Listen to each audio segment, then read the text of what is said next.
ഇക്കൂട്ടത്തിൽ ആരാണ് തെറ്റ് ചെയ്തതെന്ന് ഞാൻ ചൂണ്ടി പറയില്ല.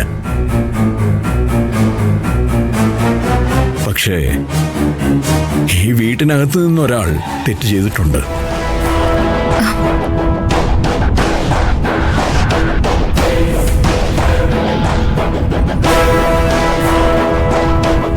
അത് കണ്ടുപിടിക്കണം സൂര്യ. ഓ, മകൻ വന്നപ്പോ നിങ്ങളുടെ മട്ടുമാറി. അവള് വിശ്വസ്തയായി, പ്രിയപ്പെട്ട മകളായി അല്ലേ? അതെ. സംശയം എന്തെങ്കിലും ഉണ്ടോ തനിക്ക്? ഒരു ചെക്ക് ലീഫിന്റെ പേരിൽ തകരുന്നതല്ല എനിക്ക് നന്ദിനിയോടുള്ള വിശ്വാസം. ഓ, സൂര്യ പറഞ്ഞത് ശരിയാ. എന്നെ ഇറങ്ങിപ്പോവാൻ തയ്യാറായി അവളെ ഇവിടെ പിടിച്ചു നിർത്തിയത് ഞാനാ. എന്റെ മകനെ രക്ഷിക്കാനാ ഞാൻ അവളോട് പറഞ്ഞത്. ഇന്നിപ്പോ ഈ നേരം വരെയും അവള് അതിന് ശ്രമിക്കുകയും ചെയ്യുന്നുണ്ട്. അത് കാണാതിരിക്കാൻ എന്നെ കൊണ്ട് പറ്റില്ല.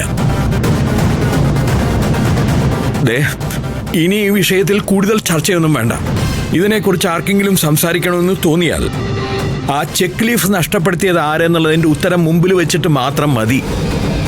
മനസ്സിലായോ എല്ലാവർക്കും?